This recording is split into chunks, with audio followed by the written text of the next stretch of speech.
We're going to start with the map for this week, which shows you the different city-states or the different smaller kingdoms that were taken over by Hammurabi.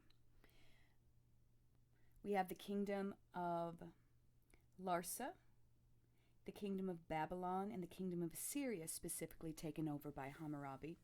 And so you'll need to get those written in on your map. If you need to pause this video to write them in, feel free to. This past week you were supposed to look up some of the treasures that were found when they were excavating the royal tombs at the city of Ur. Remember that you read that between 1922 and 1934, archaeologist Leonard Woolley excavated the tombs. We start with the picture of the lion's head, very famous artifact that was found there. Here we have a picture of the royal game of Ur. They call it that because it was found in one of the royal tombs. This is the game you may have heard of that they aren't really sure what the rules were for playing it. Some jewelry that they found there. The very famous headdress that they found there. Notice also the large earrings there. So earrings are a very ancient ornament that people liked to wear. A musical instrument. Some golden vessels. And I thought that this statuette was very interesting. It is the statuette of a goat or a ram stuck in a thicket. It reminded me of the story of Abraham. I'm sure that the artist did not have the story of Abraham in mind, but I just thought it was a very interesting artifact to have found. If you'll turn in your homework to the sheet marked The Geography of Mesopotamia, we're going to fill in some of the information there. It reads, the Middle East is a mostly dry desert climate, except in the region between the Tigris and Euphrates rivers, where a flat plain known as Mesopotamia lies between the Tigris and Euphrates rivers. The soil here is fertile because the rivers flood at least once a year, leaving a thick bed of mud called silt. There are three disadvantages or environmental challenges to living in this area. The first is that the flooding is unpredictable, and there are several dry months. The Mesopotamians came up with the solution of digging irrigation ditches, and here you can see a photograph of the irrigation ditches. These are some that are still in use today. The first week when you read about some of the Mesopotamian creation myths, you read about the Igigi gods, and they were forced to go out and dig these irrigation canals. Irrigation canals built like this take a lot of maintenance because they are dug right in the soil, and soil easily erodes and washes away. A second disadvantage is that there are no natural barriers for protection. There are no mountains around the area. There's no sea on one side of it. Kingdoms that have mountains are protected by the mountains, and kingdoms that are right on the ocean are protected, believe it or not, by the ocean, as long as they are able to maintain a strong navy themselves. They are protected, at least on that side, from invasion. In order to get around this disadvantage, they built city walls using mud bricks. And here's a photograph of some of the ancient mud bricks that they built that are still in existence today. So they were very durable. Note that villages had no protection. And finally, they had limited natural resources. They didn't have very much stone to work with, very few metals to work with, no wood, and so they would need to trade with the people around them or buy the products that they lacked. The structure of government that Mesopotamia had was a city-state structure. Although the cities shared the same culture, each city had its own king, its own warriors, its own patron god, and it functioned like an independent country.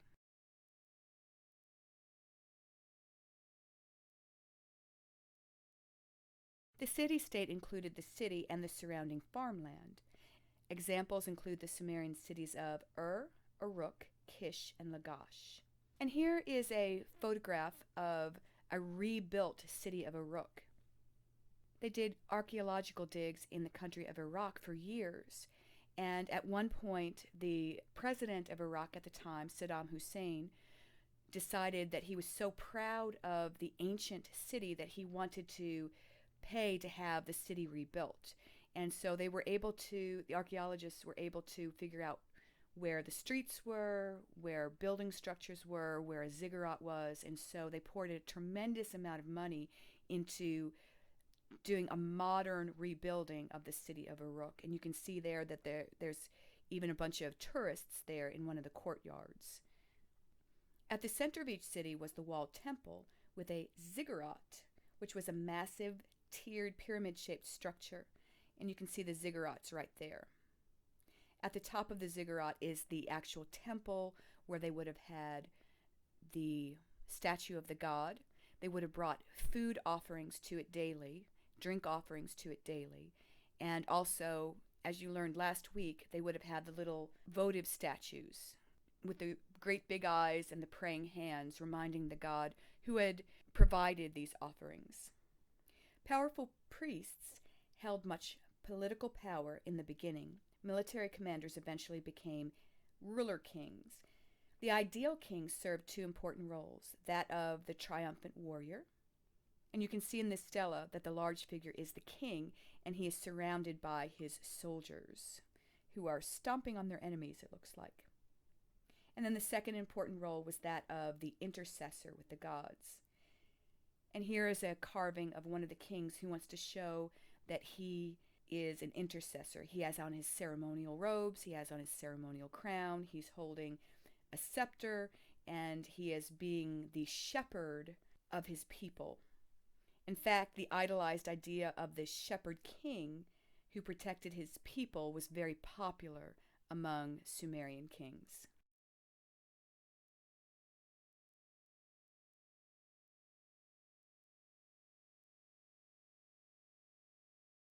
A dynasty is a series of rulers who descend from a single family line. And I have listed here several of the important dynasties that existed during this time period. This is not all of the dynasties. These are just the ones where they had very strong kings. There were many, many more dynasties than this. The Sumerians had a famous list of kings called the Sumerian Kings List. I'm not sure how accurate it was. I know that they especially were not very accurate with how long kings ruled. For example, we talked last week about King Dumuzi, who caught the attention of Ishtar and became her husband, and he was given immortality and brought up to live with the gods. And according to the Sumerian Kings List, King Dumuzi, or he's also known as King Tammuz, ruled for about 37,000 years. And so I think that they were exaggerating a little bit. So some of the important dynasties that occurred during this time period were the first dynasty of Uruk.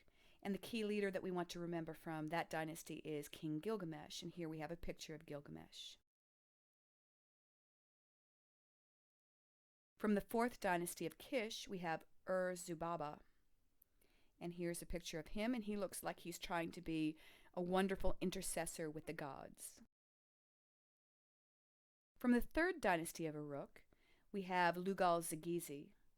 And here's a picture of what he wanted to be remembered as. From the dynasty of Akkad, we of course have Sargon, which you read about last week. And I also want you to write down Naram-Sin, because he was also a very important leader of the dynasty of Akkad. Here's a picture of Sargon, and there's that stela again, and that was Naram-Sin, who wanted to be remembered as the warrior king. From the second dynasty of Lagash, the key figure was Gudea. And here is a picture of what Gudea wanted to be remembered as. And from the third dynasty of Ur, we want to remember Ur-Nammu and Shulgi. And here are pictures of Ur-Nammu and Shulgi. In terms of religion, you'll recall that the Sumerians were polytheistic. They believed in many gods. The main god that they worshipped was Enlil. He was considered to be the god of the air, and he was the most powerful god. And here's a picture of Enlil, how they imagined him. In terms of social classes, at the top would have been the priests and the royalty. Below them would have been wealthy merchants, and then the ordinary workers, and finally the slaves.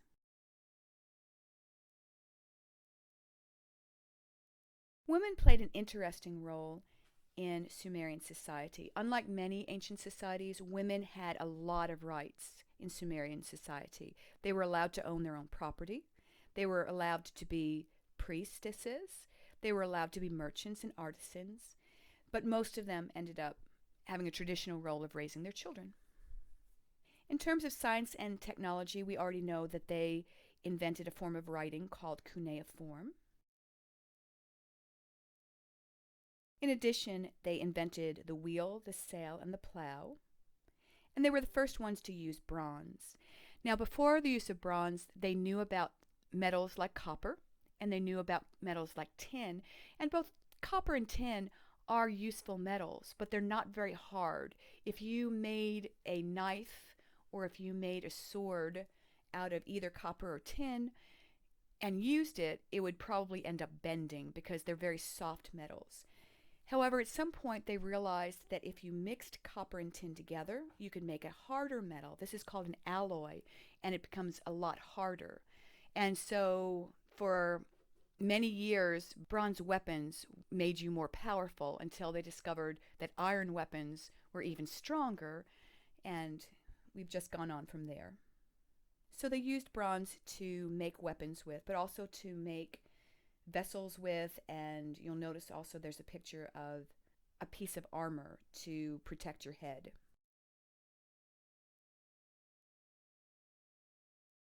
In addition, the Sumerians developed arithmetic so that they could record crops and trade goods. Interestingly enough, we have 60 seconds in a minute and 60 minutes in an hour because of the Sumerians. Their numbering system was based on 60. Our numbering system is based on 10, and they had a very complicated numbering system. If you'll turn to your worksheet entitled Shepherd Kings of Mesopotamia, we're going to look at the pictures of each of the kings, and we're going to decide which aspect of the shepherd king they wanted to be remembered for, either a warrior or an intercessor. We're going to start with the picture of Lugal-Zagizi. Notice that he is in his ceremonial robes. He's got his ceremonial crown on. He's holding what looks to be some kind of trident, maybe a scepter, and then his hand is raised in a reverent fashion, maybe in prayer. And so Lugal-Zagizi definitely wanted to be remembered as an intercessor. Next we have Sargon of Akkad. He's wearing more militaristic clothing. He's sitting on the back of a horse and he has his arrow drawn back. He wanted to be remembered as a warrior. Naram-Sin, we already discussed, he wanted to be remembered as a warrior very definitely. You can see that he is crushing his enemies, and his army beneath him are also crushing their enemies. We have Gudea next. Gudea is in his ceremonial robes. He has his ceremonial crown on, and his hands are brought reverently together in prayer. He wanted to be remembered as an intercessor. Turning the page, we have Namu, and Shulgi, and notice that each one is standing in front of a figure that's seated on a throne. Namu is the standing figure on the left, Shulgi is the standing figure on the right, and they are both standing in front of the same depiction of a god. I'm not sure which god it is, perhaps Enlil. And notice that they are reverently standing in front of the god, and each one seems to be holding out maybe an offering to them. So, best guess is that both Namu and Shulgi wanted to be remembered as intercessors. Hopping down to the victory stela of Einatum, also known as the Stela of the Vultures, you'll notice that at the top, Einatum is depicted in his warrior garb. Below that is a depiction of, it looks like a bunch of soldiers in a row, maybe behind a priest or something like that, following a priest. And then the final little fragment there are the vultures, and The vultures are picking amongst the dead of the enemies. And so the Victory Stela tells us that Einatum definitely wanted to be remembered as a warrior. Last week you read about Sargon of Akkad and how he unified Mesopotamia around the year 2240 BC. His empire ended up lasting for about 140 years. Naram-Sin was the last powerful ruler of Mesopotamia until the time of Hammurabi, around 400 years later. And so during that time, the empire of Akkad shrank and shrank and shrank into small city-states. You'll notice that there's the city-state of Kish. You'll notice that there is the city-state of Lagash and Larsa and and Umma, Adab and Larak. Notice that some of them are listed as vassal states. That's going to become important in just a couple minutes when we talk about how they communicated with one another. And so during the centuries between these two kings, that is Naram-Sin and Hammurabi, Mesopotamia was divided into small city-states ruled by various kings. These kings kept in contact and maintained a mostly peaceful relationship with one another in a number of ways. First, they exchanged letters. They also exchanged ambassadors. And so they have found hundreds of these letters, and over and over again, they see that these kings begin the letters in a very formulaic way. If a king considered himself to be a vassal king to another king, he would begin the letter in this way. Say to the king, my lord, this is the message of so-and-so, whatever the king's name was, your servant, the dirt at your feet, the mire that you tread on, fall at the feet of my lord 7 times and 7 times. And so it's very formulaic. They see this over and over again, 7 times and 7 times, and I'm the dirt at your feet, and I fall down before you, just always starting their letter in this way. If they felt like that they were the vassal king and the king that they were writing to was their superior. On the other hand, some kings felt like that they were equals to one another, and they would call each other brother kings.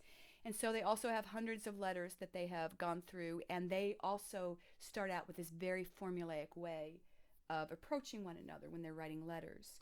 They will start out with a greeting or a salutation from the king to his brother king. With me all is well. With you may all be well.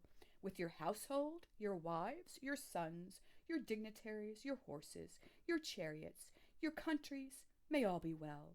With me all is well.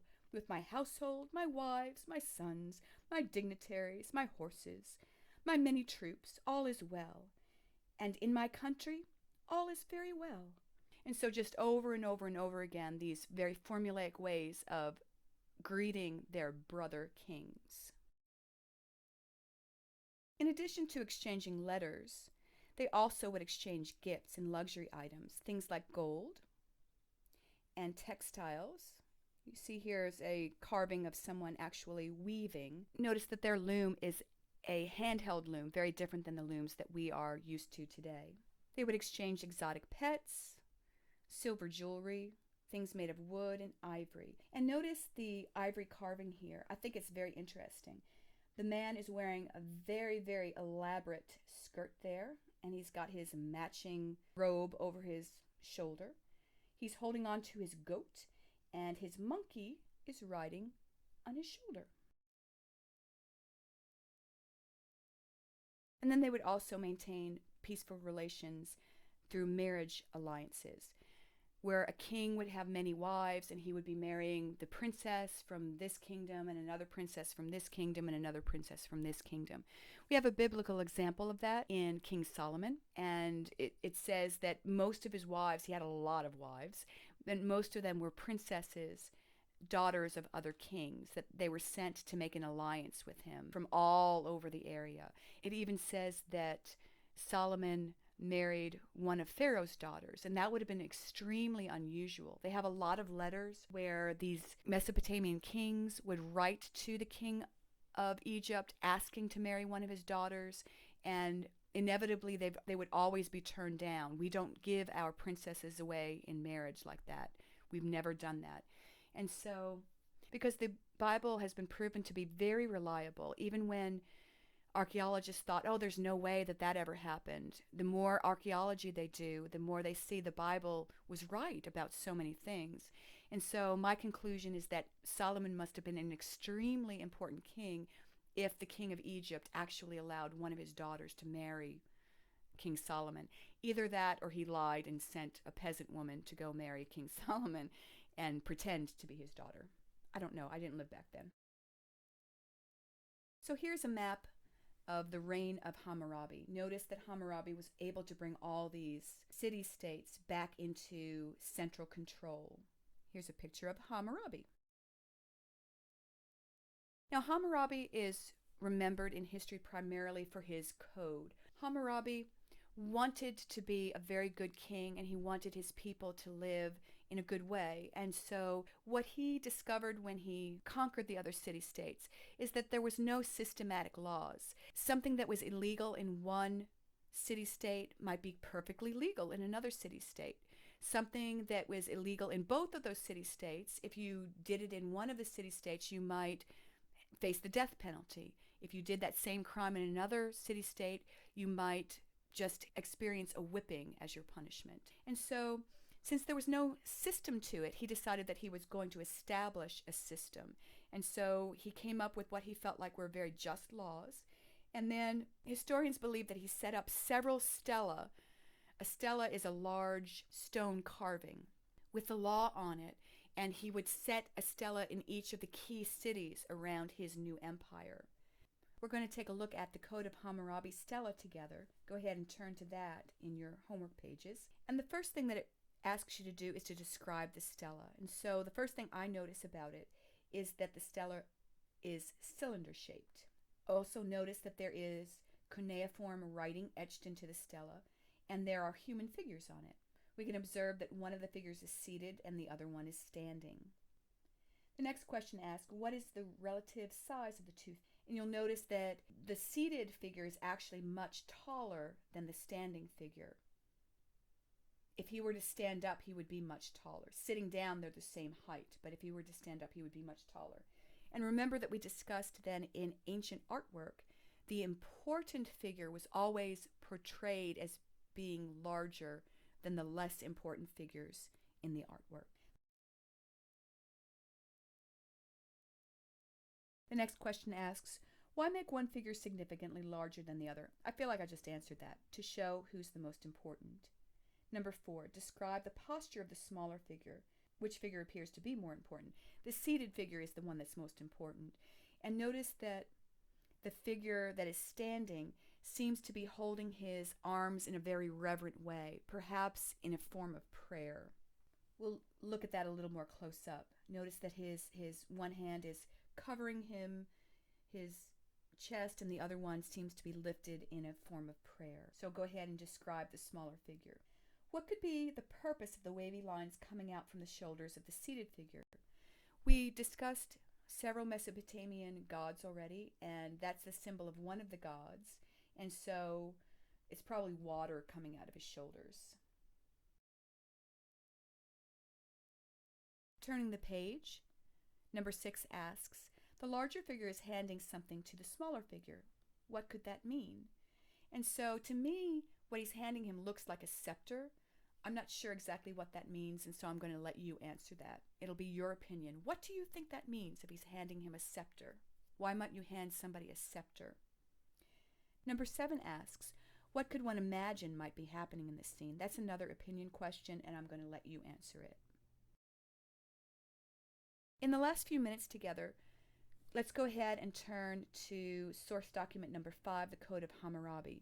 I thought that we would take a moment just to go through a couple of these, just so that when you reach this part of your homework, you'll have a little more confidence in knowing how to assess the different law codes. And so what I've done is I have broken them up into groups, and then I have some questions about them. And so we're going to read Group A first. The first law says, if a free man brings false testimony in a case that carries the death sentence, he shall be put to death. And again, if a judge changes his decision after it has been sealed, he shall pay 12 times the amount of the claim in the case, and he shall be expelled from his position. And so what is happening here is Hammurabi is trying to make sure that the criminal justice system is fair, that people who bring false testimony, that whatever they hoped would be the judgment against the person that they were bearing false witness against will actually happen to them. And so that's going to encourage people not to bear false witness. Also, there appears to have been judges who were easily bribed. And so after they had made a judgment, if someone paid them some money, they would go back, break the seal, and change the judgment. And so he was trying to put a stop to that. So, do we have similar laws today? Obviously, the laws that we have today are not as severe as the ones that you've just read here, but we do have laws that protect innocent people against false testimony, and we also have laws that protect people against bad judges. The aspect of life that this law affects is the legal system, or the criminal justice system, however you want to write it. It asks, who is this law designed to benefit? And of course, it's designed to benefit people within the criminal justice system, mostly innocent people, that we don't want to have unjust things happen to them through the courts. Why do you think this law was needed? I feel like I've already answered that, but people must have been lying during trials, and judges were probably taking bribes. And then it asks, what kind of things might happen if this law didn't exist? Obviously, innocent people would be executed, and only people rich enough to bribe a judge might get any justice through this system.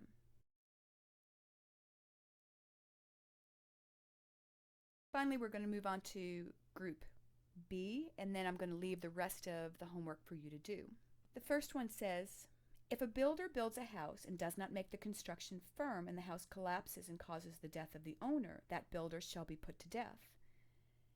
And again, if a physician operates on a free man for a severe wound and causes the man's death, his fingers shall be cut off. And so, obviously, they had some builders who were using cheap materials, didn't care whether the building stayed standing or not, and so Hammurabi was trying to put a stop to that. And then, again, there may have been some physicians at the time who weren't doing a good job, that they were causing the death of people, and he wanted to put a stop to that. And so do we have similar laws today? Once again, we don't have anything this severe today, but we do have what we call consumer protection laws. People who come to build something have regulations that they have to follow so that the building doesn't just fall down on top of people's heads. And then also we have laws that protect people from what we call malpractice by physicians. If someone is a really bad doctor and they kill you, you have the right to sue them. That's called a malpractice suit. And so we do have laws that do protect consumers today.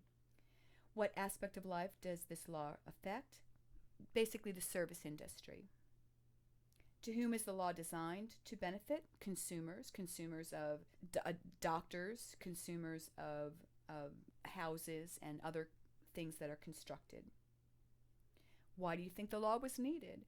I feel like I've already answered that, but contractors may have been doing a bad job building, and physicians may not have been being careful with people. What kinds of things might happen if this law didn't exist? People wouldn't be able to be sure whether their buildings or homes were being built right, and they wouldn't be able to trust their doctors. So, I hope that was helpful to you, and I hope that the rest of the homework comes easily. If you have any questions, remember that you can always email me.